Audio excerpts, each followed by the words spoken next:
The gathering storm.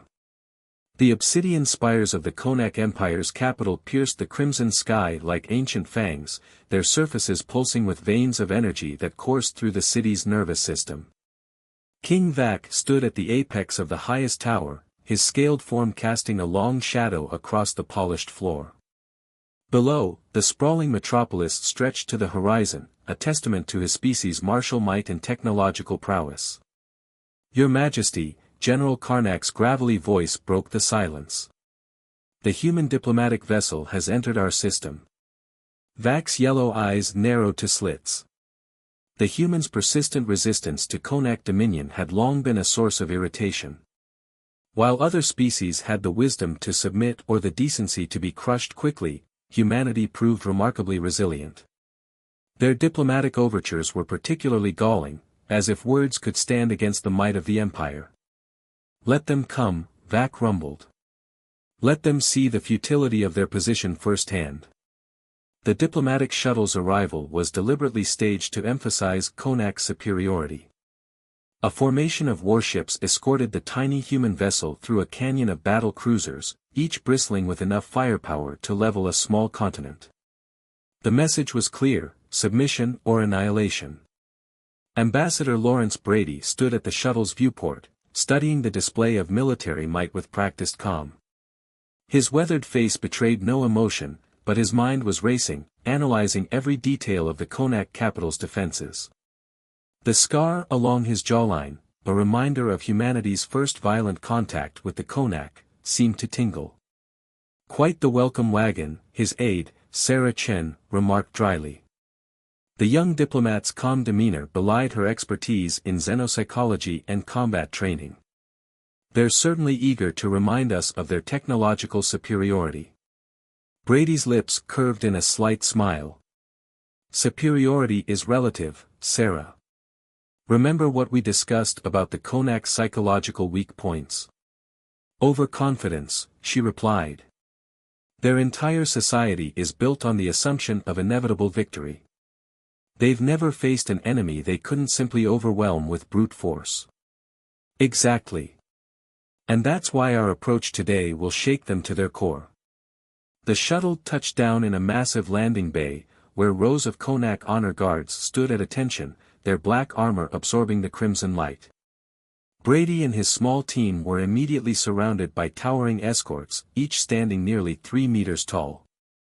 As they were led through the capital's corridors, Brady mentally reviewed the intelligence gathered by Earth's covert operatives. The Konac Empire was vast and powerful, but it was also rigid, inflexible, and increasingly brittle. Their recent conquests had stretched their forces thin, and not all of their subjugated worlds were as docile as they appeared. The Grand Council chamber was designed to intimidate, with its soaring ceiling lost in shadows and walls lined with trophies from conquered civilizations. King Vhack sat upon his throne of interwoven steel and bone, surrounded by his most powerful nobles and military leaders. "So," Vhack's voice boomed across the chamber, "the humans send a single ambassador to negotiate their surrender. At least you show wisdom in accepting the inevitable." Brady stepped forward, his footsteps echoing in the hushed chamber. "I'm afraid there's been a misunderstanding, Your Majesty. I'm not here to surrender. I'm here to offer you a choice." The chamber erupted in derisive laughter, but Brady continued, his voice cutting through the noise. "You can either accept peaceful coexistence with humanity, or you can face consequences that will shake your empire to its foundations." Vhack leaned forward, his massive frame casting a shadow over Brady. "You dare threaten us? Here, in the heart of our empire?" "Not a threat," Brady replied calmly. "A warning. Your intelligence reports about Earth's military capabilities are woefully outdated. We've been preparing for this moment for decades." A murmur rippled through the assembled Konac leaders. Brady could see the first seeds of doubt being planted.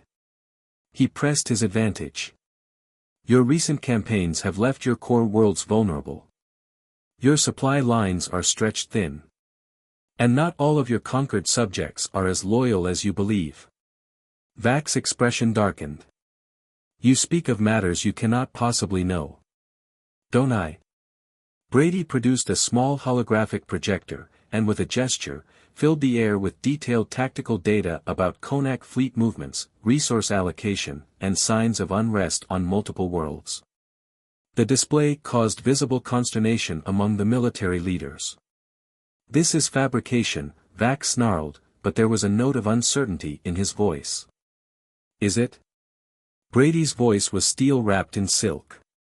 "Your empire is built on the assumption that raw power is the only currency that matters. But humanity has survived and thrived because we understand something you don't. True strength lies in adaptation, in finding ways to turn an enemy's power against them." The tension in the chamber was palpable. Some of the younger military leaders were exchanging worried glances, while the older nobles seemed torn between rage and concern. Brady continued, his words measured and precise. "Earth's fleet is already positioned strategically throughout your territory, hidden by technology you haven't even conceived of yet. We could strike at multiple critical points simultaneously, but that's not our preference. We're offering you a chance to avoid unnecessary bloodshed." Vhack rose from his throne, his massive frame trembling with barely contained fury.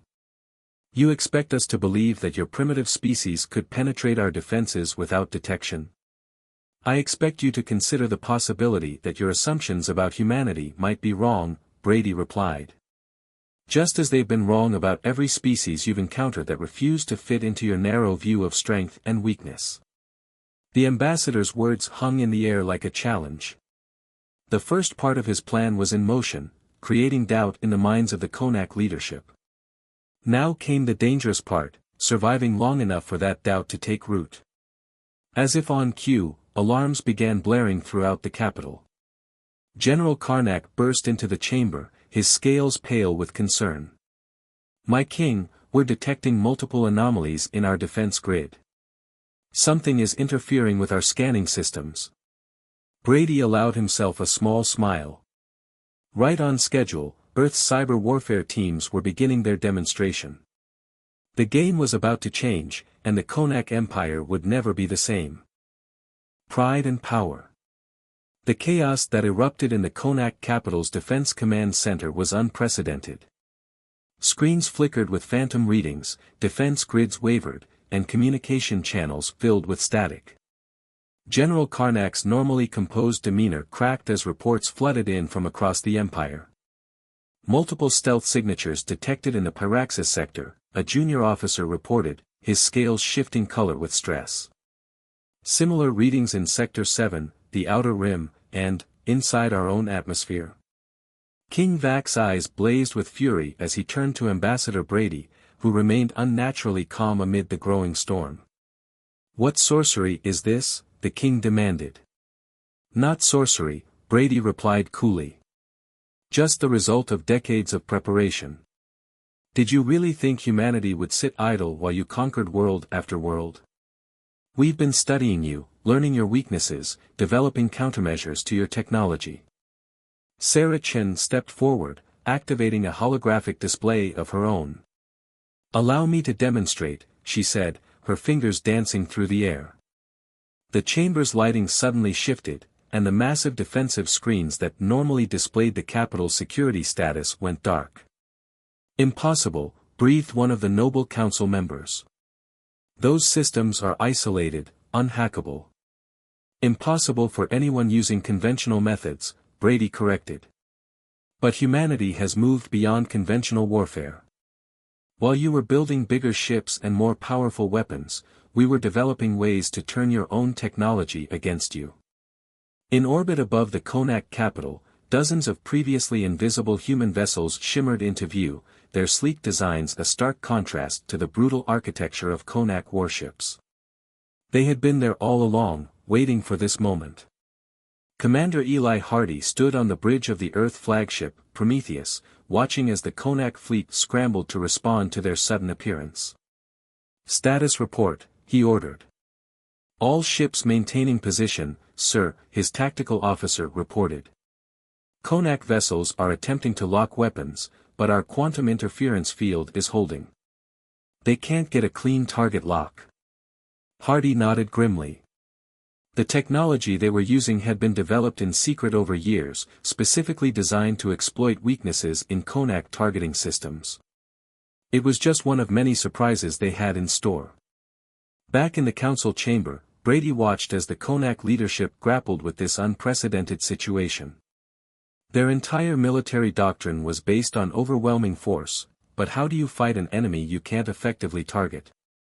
Your Majesty, General Konac spoke urgently, we need to launch a full military response immediately. If we concentrate our fleet's firepower. And hit what? Brady interrupted. Your weapons are impressive, but they're useless if you can't lock onto your targets. And for every ship you can see, there are 3 more you can't. Vhack's claws dug into the arms of his throne. You think these tricks will save you? We will simply destroy everything in our path until we find your ships. And destroy your own worlds in the process. Brady raised an eyebrow. Look at your tactical displays. Our ships are positioned near your most crucial strategic assets, shipyards, defense platforms, population centers. Any indiscriminate attack would devastate your own infrastructure. The implications slowly sank in. The Konac Empire had always relied on its ability to project overwhelming force, but humanity had changed the rules of engagement. Their technological superiority, once absolute, had been compromised. Sarah Chen activated another holographic display, this one showing a map of known Konac territory. We've also been in contact with several of your, less satisfied subject worlds, she revealed. Many of them are quite interested in discussing new political arrangements. The chamber erupted in angry shouts and threats, but Brady could see the fear beginning to take hold. The Konac Empire's carefully maintained image of invincibility was cracking. This is your final chance, Brady announced, his voice cutting through the chaos. Agree to negotiate a lasting peace, or face a war unlike any you've ever fought. One where your strength becomes your weakness, and your pride becomes your downfall. King Vhack rose from his throne, his massive frame trembling with rage. You dare to come here and dictate terms to us? I dare because someone has to show you that the galaxy has changed, Brady replied. The age of empire through brute force is ending. Adapt or face extinction, those are your choices. As if to emphasize his point, alarms began blaring again. General Konac rushed to a communications panel, his eyes widening at the incoming reports. My king, he said, his voice strained, we're receiving reports of simultaneous uprisings on 3 outer worlds. They're using human technology to disable our control systems. The revelation hit the council like a physical blow. Not only had humanity penetrated their defenses, but they had also armed and organized resistance movements throughout the empire. This is only the beginning, Brady warned. Every moment you delay, more of your subjects will realize that the Konac Empire isn't invincible. They'll see that resistance is possible, that technology can level the playing field. Vhack's response was cut short by a massive explosion that rocked the capital city. Through the chamber's massive windows, they could see a column of smoke rising from the military district. The main weapons development facility, General Konac reported grimly. Internal systems failure, all research data has been wiped. Brady remained perfectly still as chaos erupted around him. He had known this moment would come, when the Konac would have to face the reality that their empire's foundation wasn't as solid as they believed. The choice is yours, he said quietly, but his voice carried throughout the chamber. Continue down this path of destruction, or join us in building something new. A galaxy where strength is measured not by the size of your fleet, but by your ability to adapt and cooperate. As the smoke rose over the capital and reports of more uprisings flooded in, the Konac Empire faced its greatest challenge yet, the possibility that everything they believed about power and dominance might be wrong. The edge of revolution. The sacred halls of the Konac Archive, buried deep beneath the capital city, had never known such commotion. Ancient scrolls and data crystals trembled in their stasis fields as King Vhack stormed through the chambers, his massive frame casting shifting shadows in the pale blue light. Behind him, a procession of his most trusted advisors struggled to keep pace. There must be something, Vhack growled, his claws leaving scratches on the metallic surfaces he passed. Some precedent, some weakness in human defenses that our ancestors discovered. The chief archivist, a wizened Konac named Silrax, moved with surprising agility through the towering shelves. My king, I've found references to early encounters with Earth, but nothing that explains their current capabilities. It's as if they've evolved faster than any species we've encountered. Meanwhile, aboard the Prometheus, Commander Hardy received an encrypted transmission from Earth's Security Council. The holographic figures of humanity's leadership appeared before him, their expressions grave. The Konac are accessing their ancient archives, Council President Helena Chen reported. Our deep cover agents confirm they're searching for tactical advantages from past encounters with humanity. Hardy's weathered face creased in a grim smile. Let them search. The Konac's greatest weakness is their inability to understand that the past doesn't dictate the future. In the heart of the capital, Ambassador Brady and Sarah Chen were escorted to luxurious but heavily guarded quarters. Through the force field windows, they could see columns of smoke still rising from the weapons facility, while emergency vehicles darted between the obsidian towers. The next few hours are crucial, Brady murmured, watching a squadron of Konac fighters patrol the crimson sky. Either Vhack accepts reality, or... Sarah's hand moved to the seemingly decorative pin on her collar, actually a quantum entanglement device linking them to Earth's fleet. Our operatives report growing unrest in the outer colonies. The Prismatic Collective is particularly eager to break away from Konac control. The Prismatic Collective, a federation of crystal-based life forms that the Konac had subjugated centuries ago, represented exactly the kind of ally humanity had been cultivating. Their natural ability to manipulate energy fields made them perfect partners for Earth's new technologies. In the military district, General Karnak faced his own crisis. The destruction of the weapons facility hadn't just destroyed current projects, it had exposed a fundamental flaw in Konac military doctrine. Their entire strategy relied on overwhelming force, but humanity had demonstrated that superior firepower meant nothing against an enemy you couldn't target. Show me the damage assessment again, he ordered, studying the holographic display. Something about the precision of the attack bothered him. The humans hadn't just destroyed the facility, they had surgically eliminated specific research projects while leaving others untouched. Sir, a junior officer interrupted, we're detecting unusual energy signatures from the prismatic colonies in Sector 7. They appear to be singing.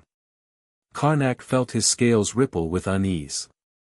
The prismatic beings were known to communicate through complex energy harmonics, but this was different.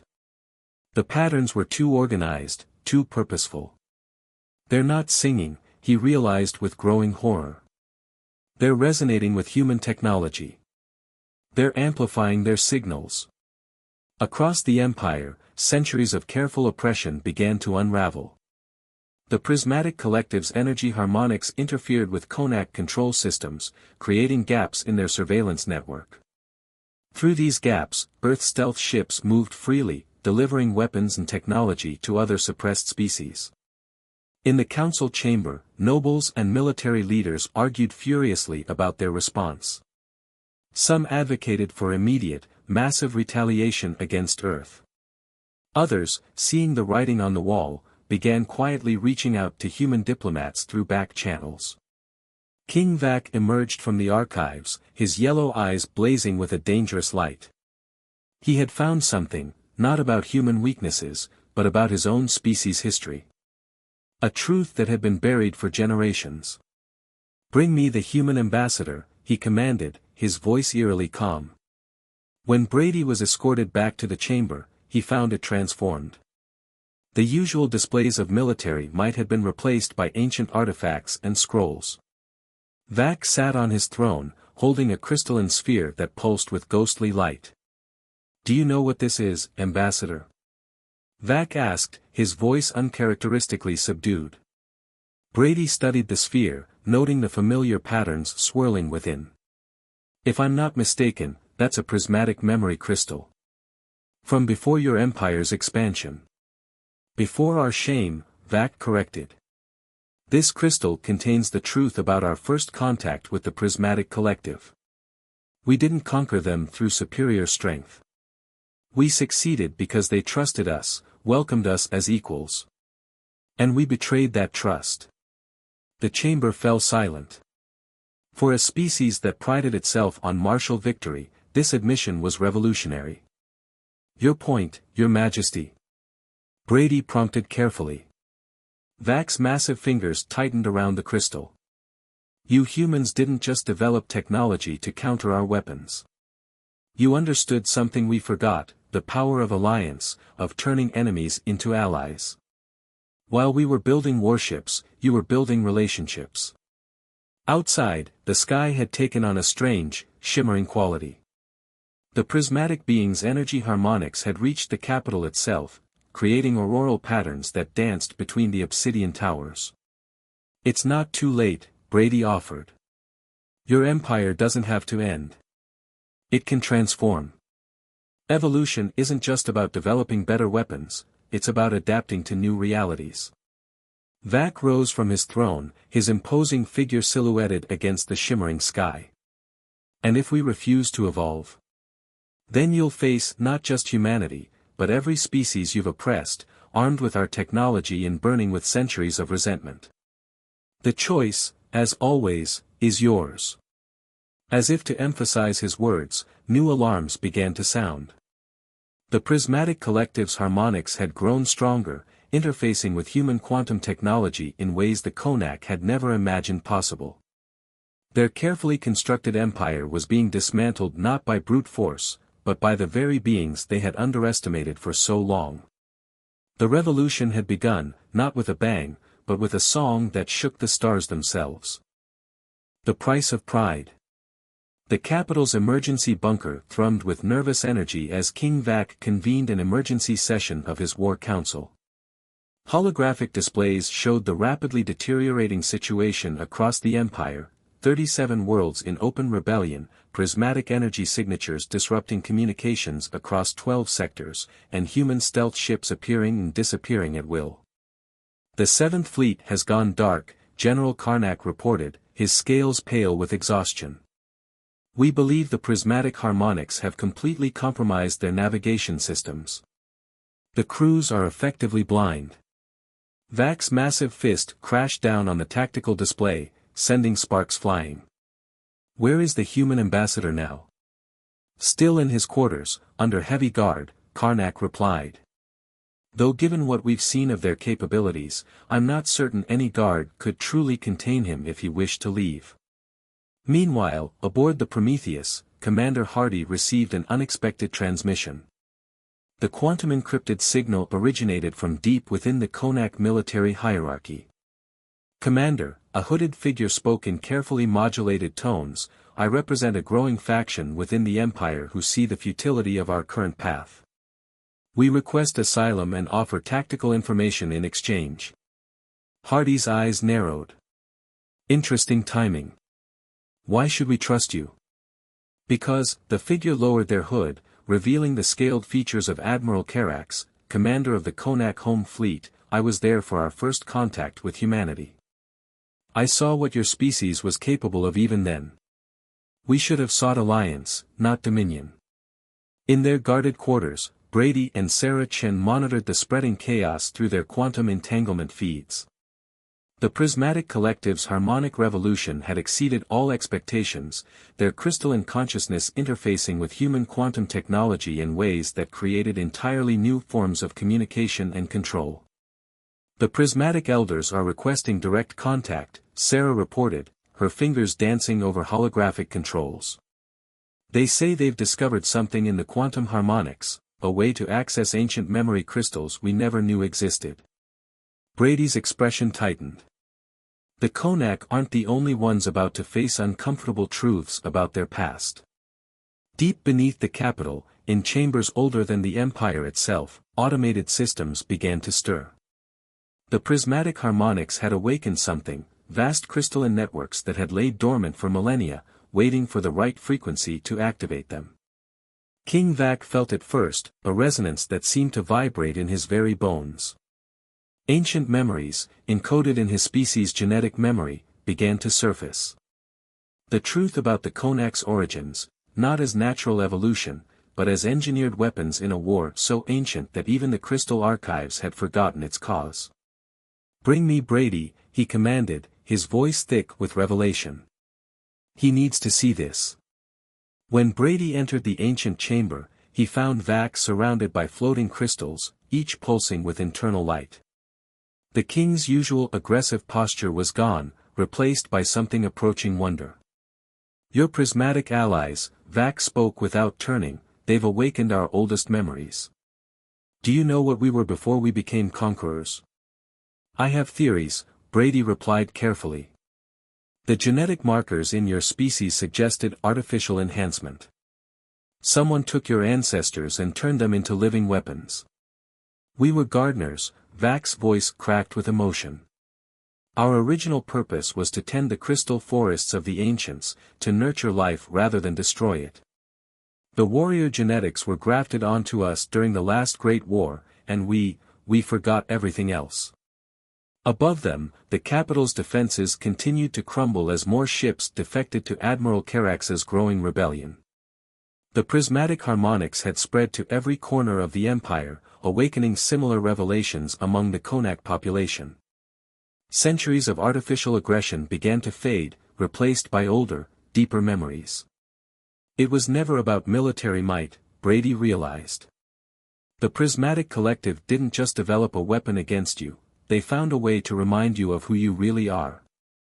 Vhack turned to face him, and Brady saw something he never expected to see in those yellow eyes: tears. "How do you forgive yourself," the king asked, "when you discover that your entire civilization is built on a lie?" "You start by making things right," Brady answered. "Your people weren't born to be conquerors, but you can choose to be something else now. The question is, do you have the courage to change?" The chamber shook as another explosion rocked the capital. Admiral Korak's forces had engaged the Loyalist fleet in orbit, while on the ground, more and more Konak civilians were being affected by the awakening harmonics.